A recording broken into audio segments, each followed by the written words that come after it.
I'm very excited. I've seen this twice now. Have you? Yeah, I saw it once because I was coming here and then I wanted to see it again because I loved it so much. And the weird thing is the first time was really funny and the second time I was really depressed. Yes. Which is quite strange. I thought, we're screwed. I just thought, oh God. There's something quite amazing about the fact that it can be funny and also desperately sad at the same time. It is, I think. That was the intention. And I think it's the only comfort you can take from that is that we're all on the same path. Actually, a common destiny, all of us, is exactly what these guys are going through, And obviously because it's a movie and because it's Trainspotting, it's extreme and big heightened reality. So the laughs are bigger and the downs are a bit downer, I guess, as well. But yeah, it's a we all age and time catches up with all of us, even if you have lived that reckless, irresponsible life they led in the first movie. Yeah, you've achieved your dreams. I think there's something, it's harder to relate when I meet Ewan and Johnny, they've gone on to have, and you have had amazing careers. Is there any solace to be taken from knowing that, you swung for the fences and it turned out all right? Is it easier to sleep at night knowing that you did the things you wanted to do? I guess, I don't know actually. I don't know, I think you still feel anxious about stuff. I mean, I'm very optimistic about everything except success. And I think that's really healthy. So I've always been able, and I know that's not that easy for some people, so I'm okay so far, I think. And I don't think that's based on career or anything like that, because you have highs and lows as well in that. It's nothing worse than when everybody hates your movie. It's like, and you're doing this work and you can see in their eyes, oh, that really didn't work, mate.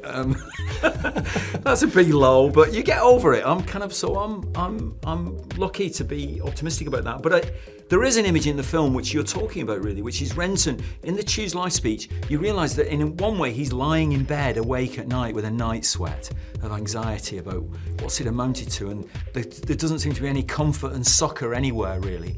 You find it by making atonement with people, I think, if you find any. And he has to make it atonement with his father at the end. It's a very simple little scene at the end where he just hugs his father. And Begbie, most extreme, has to apologise to his son and say, I hope you'll make a better job of it than I'll do. And it's very, very moving. So it's sad, but it's got a positive end to it, I hope, Yeah, that's a beautiful moment. With Facebook, they do this really unhealthy thing, I think, where they they remind you that something happened 5 years ago. Yes. It does this thing and it pops up.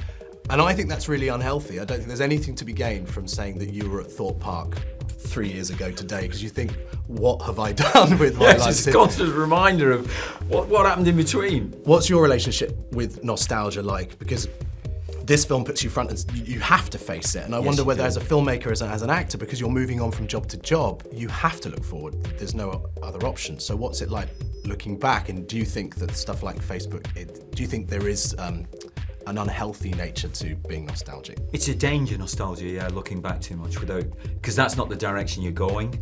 The direction you're going is obviously towards death, as it happens. So that's not necessarily... This is the most depressing. No, it's not necessarily a bad thing. I don't mean that in a bad way. It's just we're all on that path. We're all equal. I've always believed that, and there's all these other fancy things get polished up and everything like that. But basically, there's a common humanity which we have, and you can see it in these characters in a way. And funnily enough, you can see it in these actors, because what you're talking about, actors going off, having a glamorous lifestyle and everything like that. When you bring them face to face with what they looked like 20 years ago, you realise, like us, it's just a mirror you're looking in. You realise you too also look and are 20 years older, and it's time to have a think about what you've done then. I think you're better to forget and occasionally get reminders rather than constant reminders of you were here then, you did this then, you did that then. I think it's better to actually just occasionally bump into.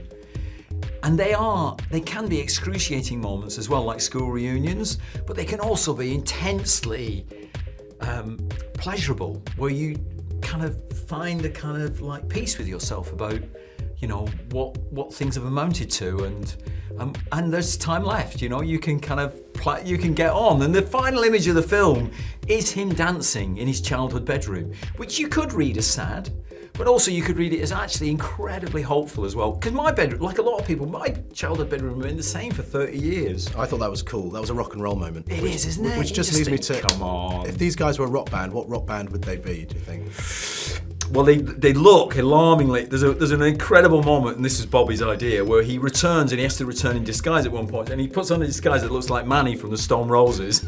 And then you can hear the audience sort of recognise it before he even announces it. So it's a Manchester band, I think, ironically. Even though we're lucky to have a great Edinburgh band in the film, Young Fathers, a new band. But I think it's a Manchester band from the 90s, actually. There's not that many of them, are there? No, definitely. Ewan Bremner's like one of those old 90s ravers, with his big bug eyes and... Bez, There's definitely he that is, hacienda. you could do Bez, couldn't he? Nice Thanks, to talk to man. you. Thanks. Oh my God! Hey! Zane's got a great voice. I'll just leave it at that. I've wanted to meet you. We haven't met each other yet. Got some lipstick on your teeth.